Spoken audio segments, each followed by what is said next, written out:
Catéchisme de l'Église catholique, la célébration du mystère chrétien, l'économie sacramentelle, de comment célébrer, signes et symboles, suite.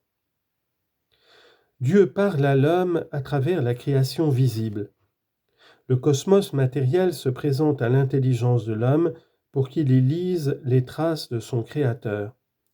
Confère Sagesse 13, verset 1, Romains 1, verset 19 à 20, Actes 14, verset 17. La lumière et la nuit, le vent et le feu, l'eau et la terre, l'arbre et les fruits parlent de Dieu, symbolisent à la fois sa grandeur et sa proximité. En tant que créatures, ces réalités sensibles peuvent devenir le lieu d'expression de l'action de Dieu qui sanctifie les hommes et de l'action des hommes qui rendent leur culte à Dieu. Il en est de même des signes et des symboles de la vie sociale des hommes, laver, oindre, rompre le pain et partager la coupe peuvent exprimer la présence sanctifiante de Dieu et la gratitude de l'homme devant son Créateur.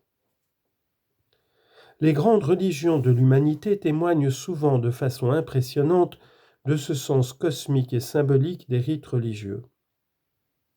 La liturgie de l'Église présuppose, intègre et sanctifie des éléments de la création et de la culture humaine en leur conférant la dignité de signe de la grâce de la création nouvelle en Jésus-Christ. Signe de l'Alliance. Le peuple élu reçoit de Dieu des signes et des symboles distinctifs qui marquent sa vie liturgique. Ce ne sont plus seulement des célébrations de cycles cosmiques et des gestes sociaux, mais des signes de l'Alliance, des symboles, des hauts faits de Dieu pour son peuple.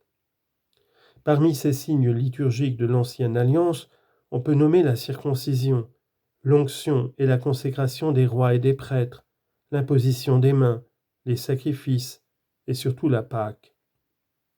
L'Église voit en ces signes une préfiguration des sacrements de la Nouvelle Alliance. Signes assumés par le Christ. Dans sa prédication, le Seigneur Jésus se sert souvent des signes de la création pour faire connaître les mystères du royaume de Dieu. Il accomplit ses guérisons ou souligne sa prédication avec des signes matériels ou des gestes symboliques. Il donne un sens nouveau aux faits et aux signes de l'ancienne alliance, surtout à l'Exode et à la Pâque, car il est lui-même le sens de tous ces signes. Signes sacramentels. Depuis la Pentecôte, c'est à travers les signes sacramentels de son Église que l'Esprit Saint œuvre la sanctification. Les sacrements de l'Église n'abolissent pas, mais purifient et intègrent toute la richesse des signes et des symboles du cosmos et de la vie sociale. En outre, ils accomplissent les types et les figures de l'ancienne alliance, ils signifient et réalisent le salut opéré par le Christ, et ils préfigurent et anticipent la gloire du ciel. Parole et action. Une célébration sacramentelle est une rencontre des enfants de Dieu avec leur Père dans le Christ et l'Esprit Saint, et cette rencontre s'exprime comme un dialogue à travers des actions et des paroles. Certes, les actions symboliques sont elles-mêmes déjà un langage, mais il faut que la parole de Dieu et la réponse de foi accompagnent et vivifient ces actions pour que la semence du royaume porte son fruit dans la bonne terre.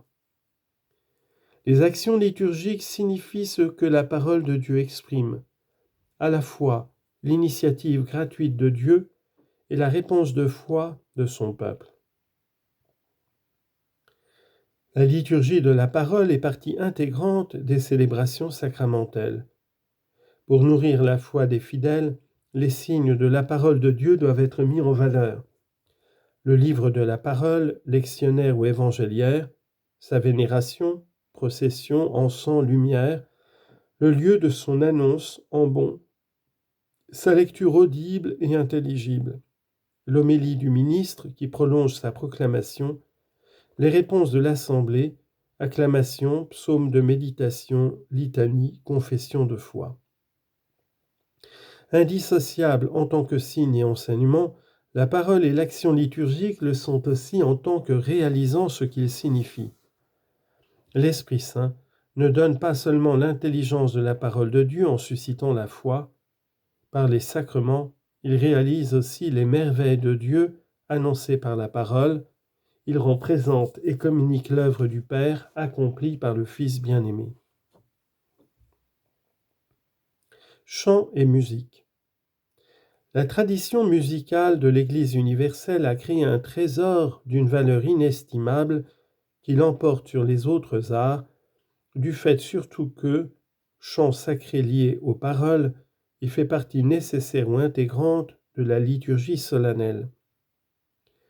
La composition et le chant des psaumes inspirés, souvent accompagnés d'instruments de musique, sont déjà étroitement liés aux célébrations liturgiques de l'Ancienne Alliance. L'Église continue et développe cette tradition. Citation : « Récitez entre vous des psaumes, des hymnes et des cantiques inspirés. Chantez et célébrez le Seigneur de tout votre cœur. » Éphésiens, chapitre 5, verset 19. Et encore, celui qui chante prie 2 fois, disait saint Augustin. Le chant et la musique remplissent leur fonction de signe d'une manière d'autant plus significative qu'ils sont en connexion plus étroite avec l'action liturgique, selon 3 critères principaux. La beauté expressive de la prière, la participation unanime de l'assemblée au moment prévu et le caractère solennel de la célébration. Il participe ainsi à la finalité des paroles et des actions liturgiques, la gloire de Dieu et la sanctification des fidèles.